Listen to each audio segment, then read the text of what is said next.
Hello there. Hi, and welcome to our webinar on context of the organisation. My name is Chris Case. I've been working as a consultant and auditor for QMS now for coming up to 4 years, and I specialise with the introduction and auditing of ISO quality management systems, environmental management systems, and health and safety management systems, all of which have one thing in common: they all have context of the organisation. So what we'll do, so have a little look at what's going to be in the overview of today's webinar. So we're going to be looking at what the context of the organization is. What does clause 4 consist of? Because the context of the organization finds itself situated in clause 4.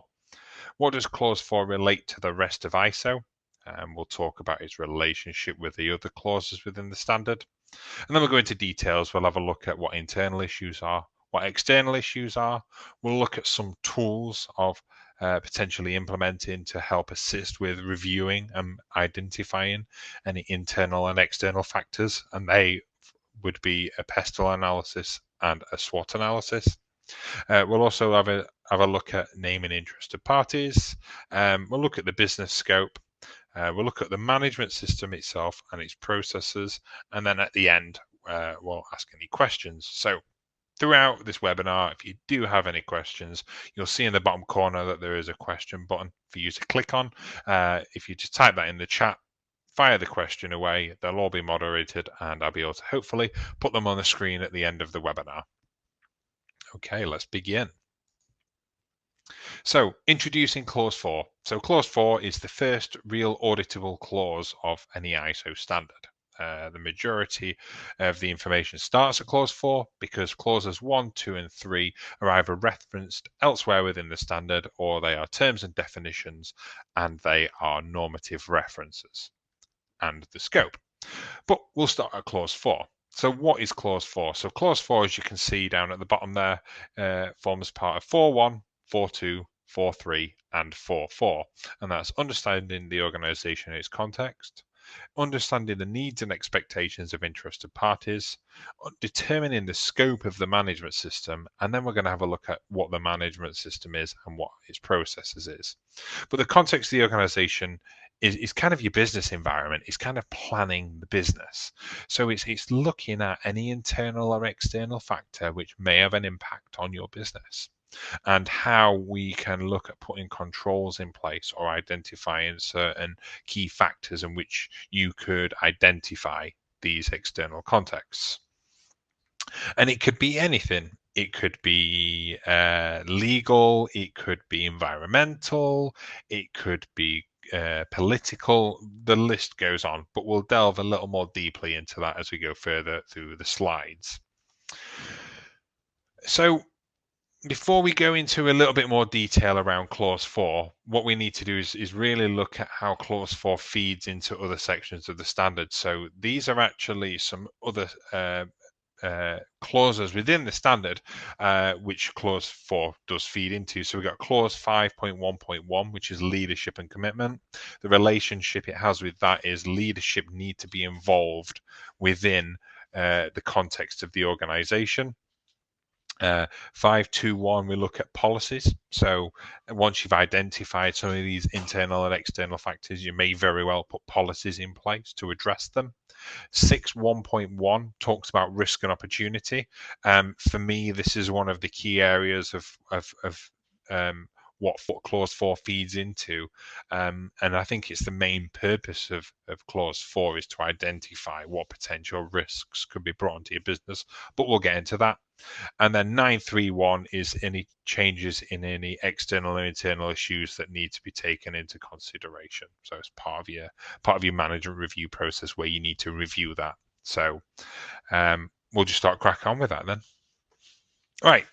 What context of the organization? What are internal issues? So when you're looking at the context of the organization, as I said earlier, it's broken up into internal and external issues. Internal and external issues are completely different, but yet can be the same thing.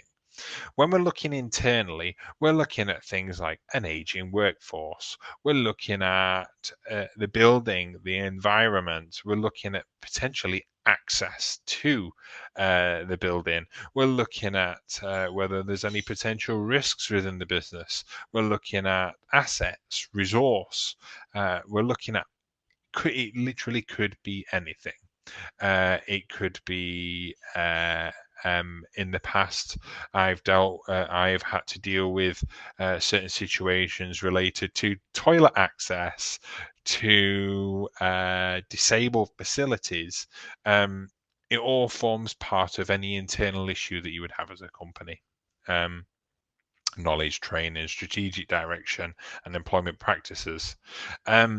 These all form part of your internal issues. So kind of once you've identified them, you can kind of sit them aside, because the next thing that we focus on is how we identify them internal issues. So for some internal issues, it could be very apparent what they are. It could be part of your day to day. It could be conversations had in the office. It could be something blatantly obvious and in your face. But some internal issues might go unnoticed. So there are things that you can do which may identify these internal issues. And the likes of things are like external reports. You might have customer feedback. You might have reports from electrical installations. You might have asbestos survey reports. You might look into your vision, your values as a company. Once you're setting yourself some visions, values, objectives, and targets, kind of what internally is going to impact on them and what do you need to do about that. Capability studies, registers of risk and their treatment. So we're feeding into 6.1 again, talking about risk. Minutes of management review meetings, once you've kind of sat down at the end of the year and you've discussed what potential internal issues you may have. That's one way of identifying them. Your internal audit process as well. I know it's not documented on here, but internal audits is a big one. If you've got team members walking around site having conversations with members of staff on carrying out internal audits, the communication is then there for you to be able to raise and to identify any internal issues. So once we've got our internal issues, the second part of it is looking at external issues. External issues is, I would say, probably a lot more obvious, because there's potentially a lot of more external resource available to you to be able to just think, oh, well, that's happening, or this, we need to look at this, or we need to look at that. And it might be newsletters, updates, it could be anything. A few of the key examples, which we're going to look into a little more depth a little bit later, is things like, I mean, the pandemic has been a massive external issue that has kind of impacted you internally. A lot of companies anyway. And then the same with Brexit, Grenfell, digital taxing. There is a lot of examples when it comes to it. But the main environments to look into are the political, economic, social, technological or technology, looking at the environmental and the legal, and you can probably see by the headings there that it spells out PESTLE, which takes us into the PESTLE analysis. So how can we identify external issues? So both of these tools that we're going to talk to you now, the PESTLE and the SWOT analysis, can be used for both internal and external. But one of the most common that I've seen across my auditing and my career prior to becoming an auditor and a consultant is a SWOT analysis. And within a SWOT analysis, you can look at your strengths of the company, your weaknesses, your opportunities, and your threats. And this is a very broad speaking document. We're looking at things quite broadly, which they may then need to hone in a little bit more. But to look at your company's strengths may identify that there is an external issue which potentially could pose a risk or an opportunity. I mean, specifically weaknesses. If you're looking at weaknesses as a business, you might be able to identify that there's issues internally. And the ways that you can do this is things like competitor analysis and economic reports, customer demographic reports. I mean, you don't have to go into the crazy amount of detail that these reports bring with you, but it's just being aware of what is around you, being aware of the climate that is around you, and potentially looking at if there's any changes within your industry. Is there anything industry specific? Has there been any changes to any legislation? Has there been any changes to any government guidance? Especially with the likes of Brexit, when it comes to import and export, you'll probably see it above all of the motorways that paperwork changed as of January last year, and that was all over the motorways near me. I'm near a dock, so I'm near Hull, so that was everywhere. And I've heard of companies hiring specific positions in just to do documentation based on Brexit. So that is an external factor which has impacted them internally, which they've had to then implement resource. There are plenty of different websites in which you can sign up to that may send you free updates. There's a lot of paid ones, but if you start looking through the internet, you'll be able to find that there is plenty of resource out there. I've already spoken about the SWOT analysis, but yeah, this is your SWOT tool, and it's speaking about your strengths, your weaknesses, your opportunities, and your threats. And the premise of it, once you've written them all down onto a piece of paper or into a document, then it should be really easy to identify what these internal and external issues are. And sometimes it might just mean having the conversation with top management, and then sitting down and thinking, okay, so this year, what opportunities have we had?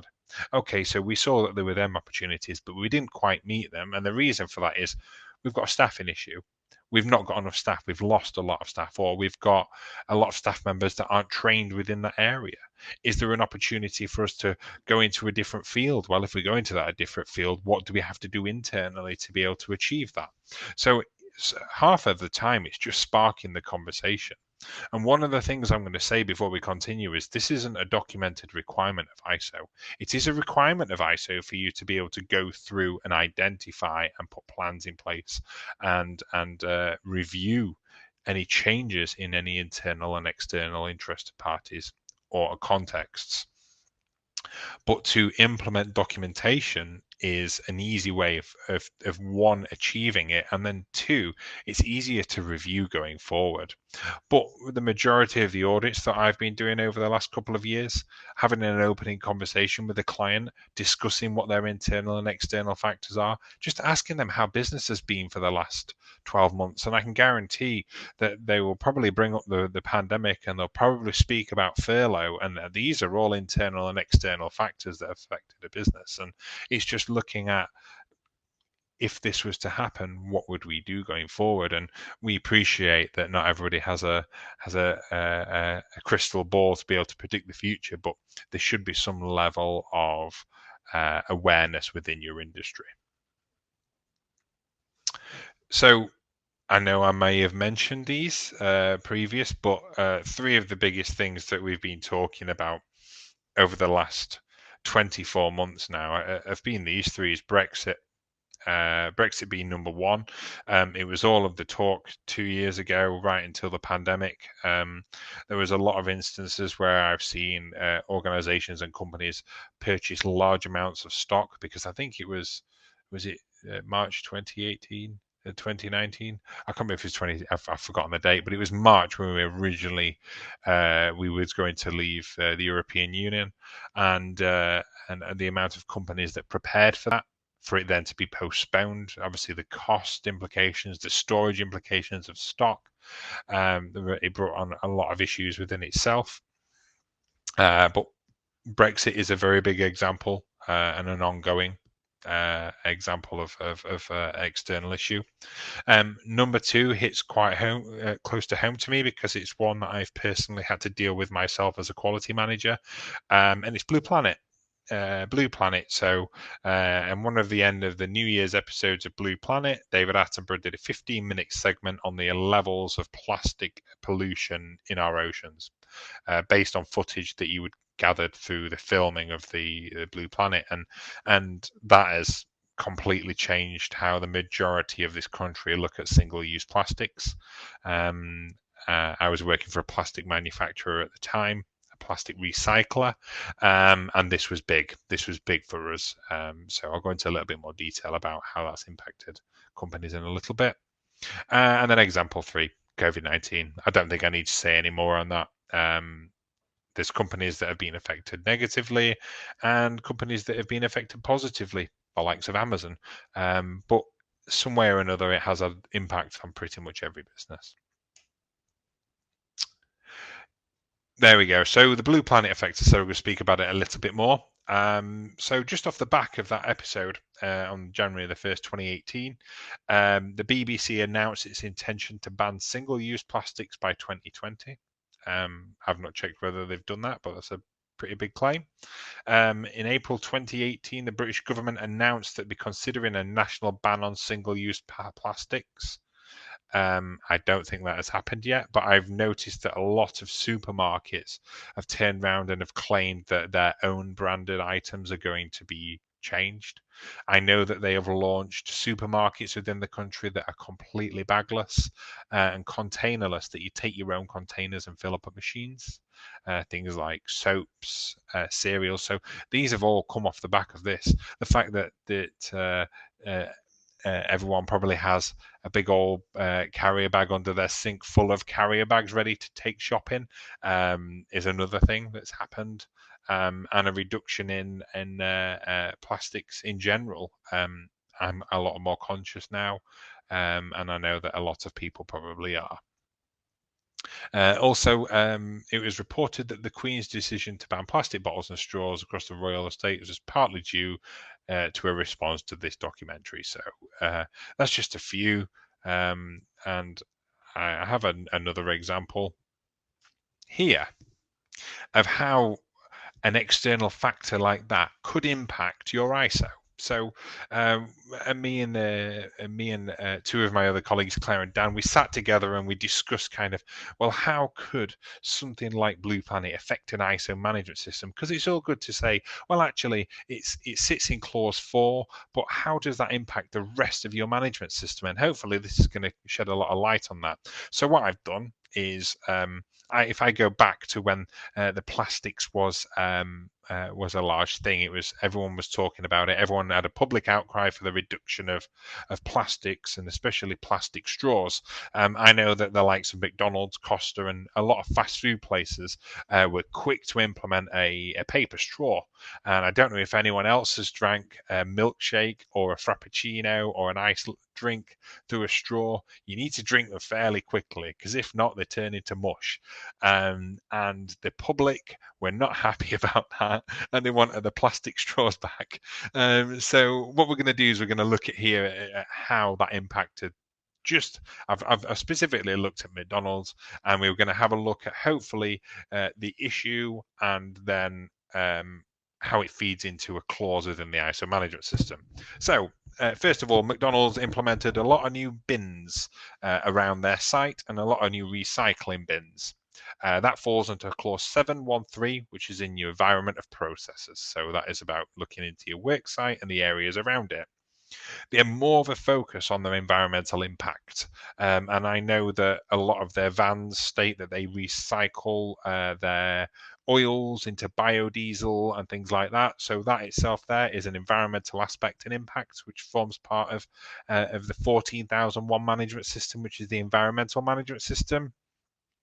I mean, even to just switch from a plastic straw to a paper straw, imagine the level of research and development, trials, and the cost that comes with that, especially to make it food safe.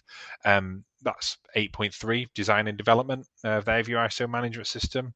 Sourcing a new supplier that can meet all their new requirements. 8.4, supplier approval. Another little bit of a story about sourcing new suppliers. Can everybody remember when KFC ran out of chicken?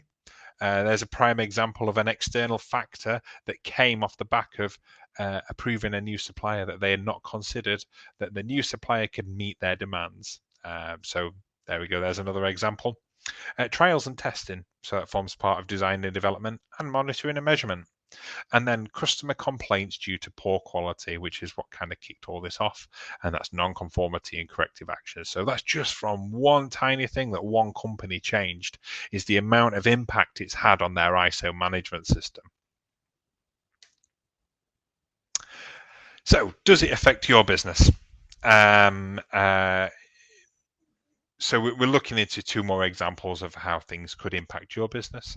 So we're looking at the economic downturn of an external factor, whether it be something like that, or whether it be a supplier issue, or whether it be a design that you have changed, or anything along them lines. We're going to look into whether it could affect the customers.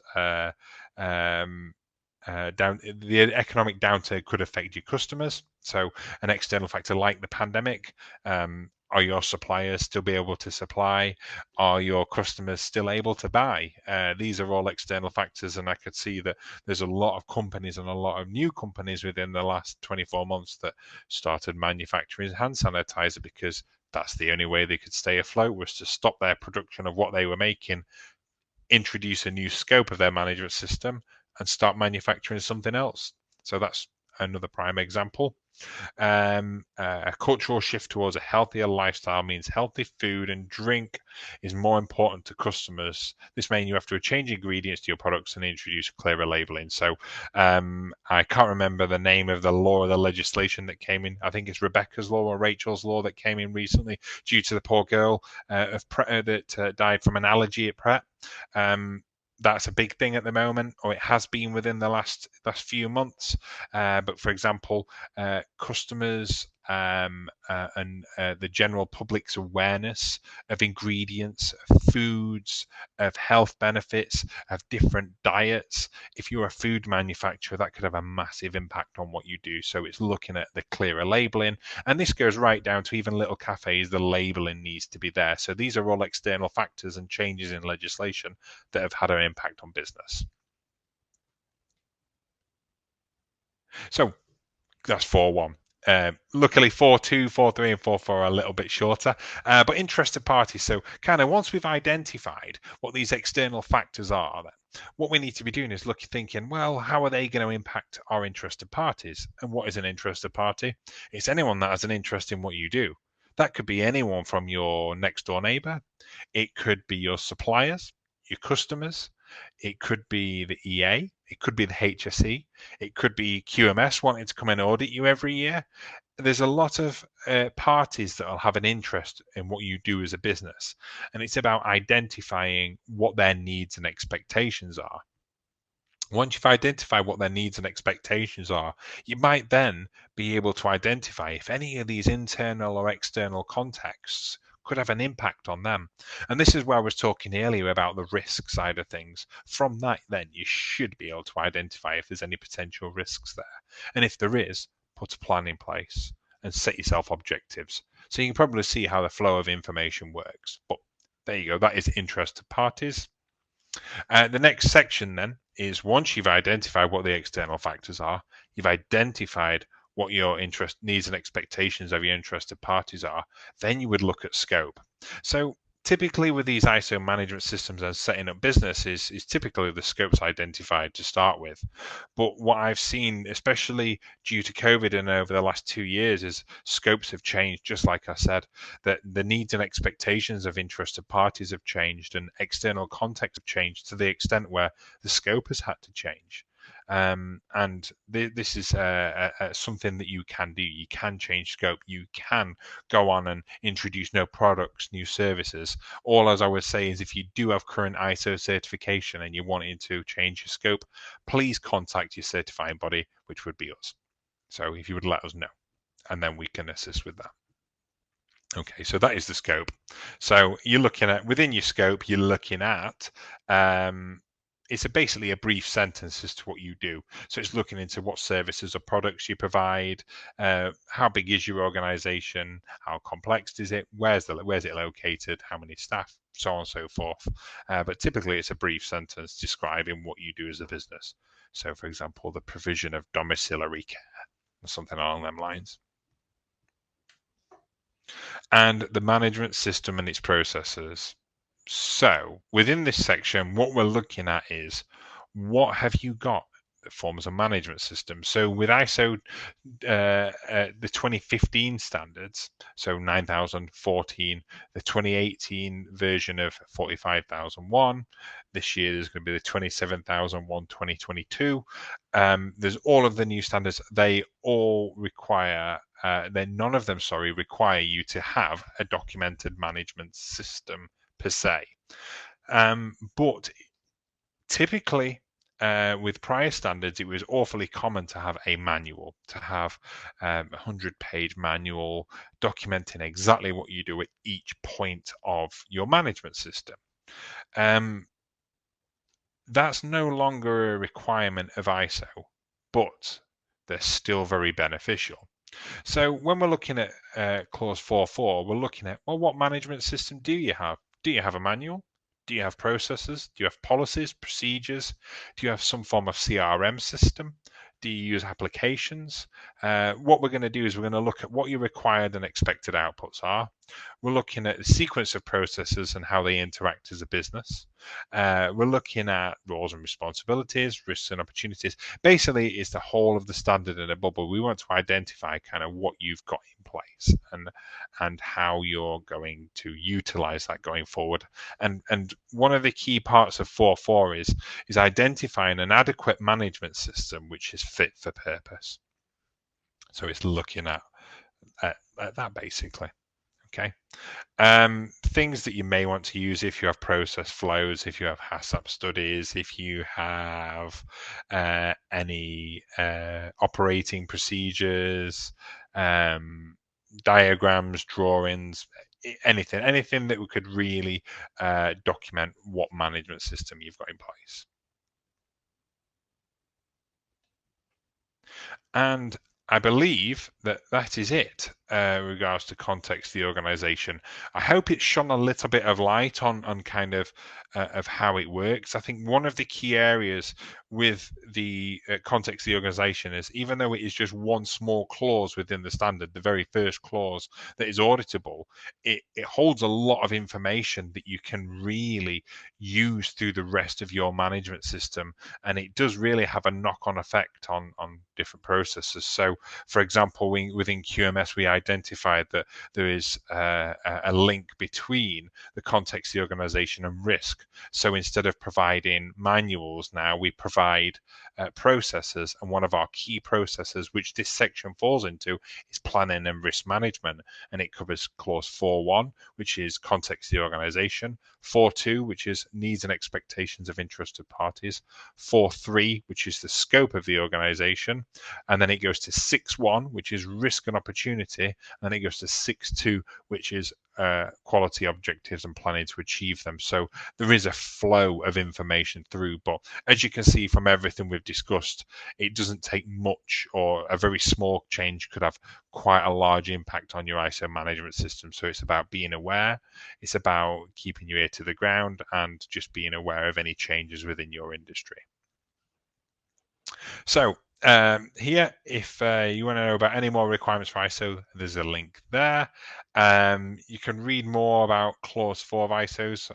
My lovely colleague Claire has written a brilliant article on that there. And then if you need to log into our Connect, which is our online portal for ISO management systems, you can do there. So before we finish, I'm just going to let everybody know, because one of the most common questions is, can we have a copy of the slides? Yes, you can. You'll receive a link within, I say, probably the next 48 hours to say thank you for attending. Within that, you can download a copy of the slides. If you do have any questions going forward, by all means, drop them below now. If you can't think of anything now, and you do want to ask any questions going forward, I will drop my email in the chat for you to drop me any questions related to this presentation today. So by all means, give me a shout. And I believe that might be it. What I'm just going to do is I'm just going to copy something into the chat so you can see. So there we go. And I've dropped in my email as well there, in case you would like to ask any questions about how this section would relate to your business or to your standard. Right. Do we have any questions?